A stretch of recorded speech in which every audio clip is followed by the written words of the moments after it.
بسم اللہ الرحمن الرحیم۔ السلام علیکم۔ 11ویں صدی عیسوی کا زمانہ ہے۔ اسلام کی سربلندی اور سرفرازی کے لیے سلاطین سلجوق دل و جان سے کوشش میں لگے ہوئے تھے، اور اس زمانے میں مشہور امام موافق کی درسگاہ نے علمی شہرت پائی۔ اس مدرسہ سے بہت بڑے علم والے فارغ التحصیل ہوئے، جنہوں نے تاریخ میں بے پناہ شہرت حاصل کی۔ لیکن اس مدرسہ سے 3 دوست ایک ساتھ فارغ ہوئے، جن کا کانا رہن سہن سب ایک ساتھ تھا، جس میں 2 ہم نام تھے، حسن توسی اور حسن صباح، اور ایک عمر خیام۔ عمر خیام ایک شاعر اور محقق اور فلسفی عالم تھا، جس کے علم سے آج بھی لوگ فائدہ اٹھاتے ہیں، اور حسن توسی، جنہیں تاریخ نظام الملک خواجہ حسن توسی کے نام سے جانتے ہیں، اس نے اپنے علم و دانش اور تدبر کے باعث سلجوقیہ سلطنت میں جگہ بنائی اور وزارت عظمیٰ کے عہدے تک پہنچے۔ اور تیسرا حسن صباح تھا، جس نے ایسے کام کی تاریخ میں جس کو یاد کر آج بھی انسان ڈر جاتا ہے۔ اس واقعے کا ذکر ایڈورڈ نے عمر خیام کے رباعیات کے درجے کے دیباجے میں بھی کیا ہے۔ یہ کہانی ہے تو بڑی مزیدار، لیکن کیا یہ سچائی پر مبنی ہے؟ نظام الملک 1018 عیسوی میں پیدا ہوئے تھے، جبکہ حسن صباح کا سال پیدائش 1050 عیسوی کے لگ بھگ ہے، جس کا مطلب ہے کہ نظام حسن سے 32 سال بڑے تھے۔ یہ واقعہ صحیح طرح سے ثابت نہیں ہے۔ حسن ابن صباح کی پوری تاریخ تو پڑھنے سے تعلق رکھتی ہے، مگر میں آپ کو یہاں چیدہ واقعات کے ذریعے اس کی حقیقت بتانے کی کوشش کرتا ہوں۔ تاریخ کی سمندر میں غوطہ لگانے سے پہلے آپ دوستوں سے درخواست ہے، اگر آپ تاریخ پر مبنی معلوماتی ویڈیوز دیکھنا چاہتے ہیں تو آپ ہمارے چینل کا حصہ ضرور بنیں اور چینل کو سبسکرائب کریں۔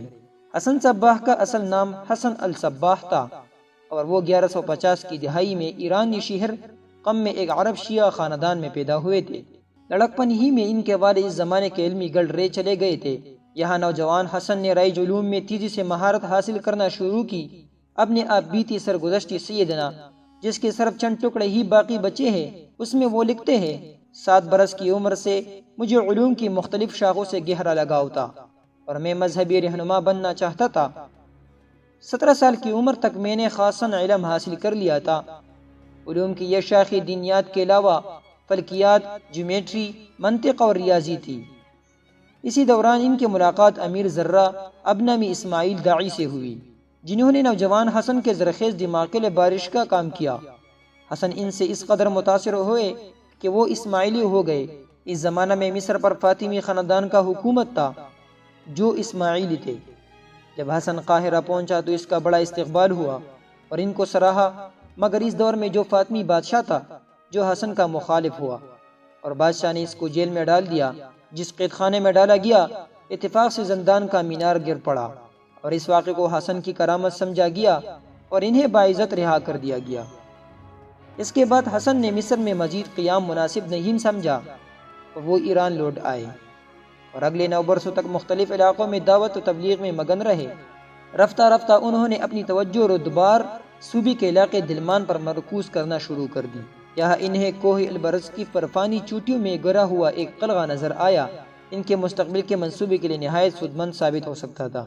یہ قلعہ الموت تھا۔ بظاہر تو لگتا ہے کہ اس قلعے کا نام موت یعنی مرنے سے متعلق ہے، لیکن حقیقت یہ ہے کہ الموت مقامی زبان کے الفاظ الا اور آموت سے نکلا ہے۔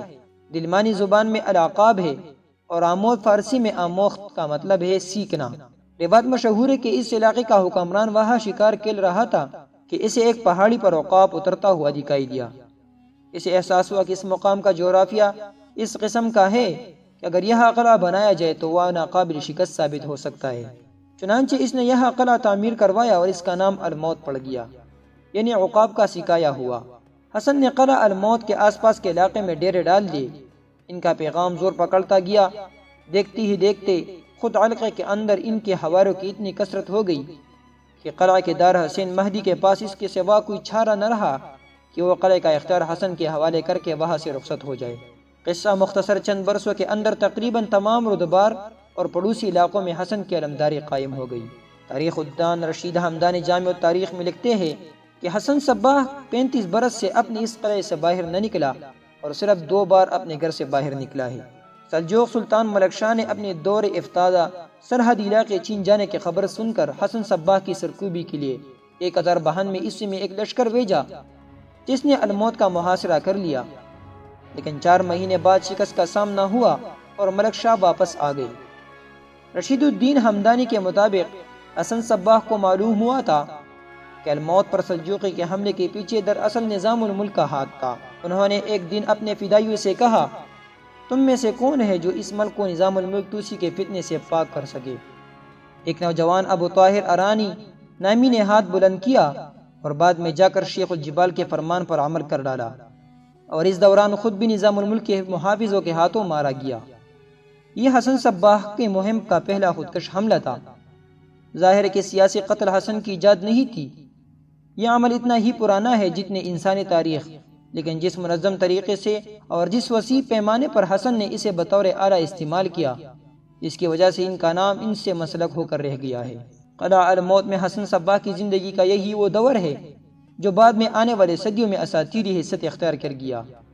انہیں عام طور پر شیخ الجبال یعنی old man of the mountain کہا جاتا ہے۔ مشہور ہے کہ انہوں نے اس قلعے میں ایک مصنوعی جنت قائم کر رکھی تھی، جس کی ایک جھلک نوجوانوں کو دکھا کر انہیں سلاطین، وزراء، مذہبی رہنما اور دوسری سرکردہ شخصیات کے قتل کے لیے آمادہ کیا جاتا تھا۔ مخالفین کی نظر میں یہ لوگ دہشت گرد تھے، لیکن خود حسن صباح اور ان کے حامیوں کے نزدیک یہ فدائی تھے، جنہیں مقصد کے حصول کے خاطر جانیں قربان کرنے میں ہچکچاہٹ محسوس نہیں ہوتی تھی۔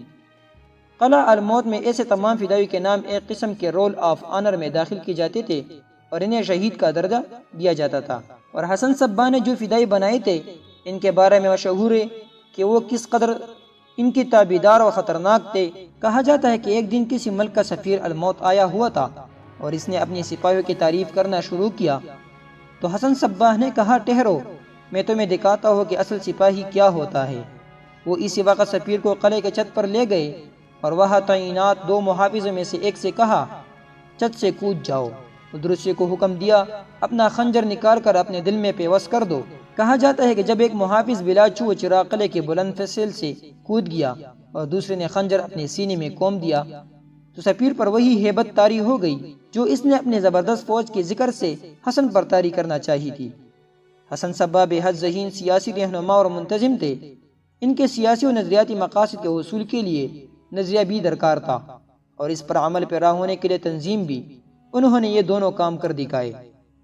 حسن صباح کا انتقال 12 جون 1124 عیسوی کو ہوا، کیونکہ ان کے نرینہ اولاد زندہ نہیں بچی تھی، اس لیے انہوں نے اپنی زندگی ہی میں اپنے ایک وفادار داعی بزرگ کو اپنا جانشین مقرر کر دیا تھا، جنہوں نے ایک عرصہ قلعہ الموت پر حکومت کی۔ یہ سلسلہ 1256 عیسوی تک چلتا رہا، تا وقت منگول حکمران ہلاکو خان نے الموت کو فتح کر کے اسے نظاری اسماعیلی ریاست کا خاتمہ کر ڈالا۔ تو یہ حسن صباح کی زندگی کا خاکہ تھا۔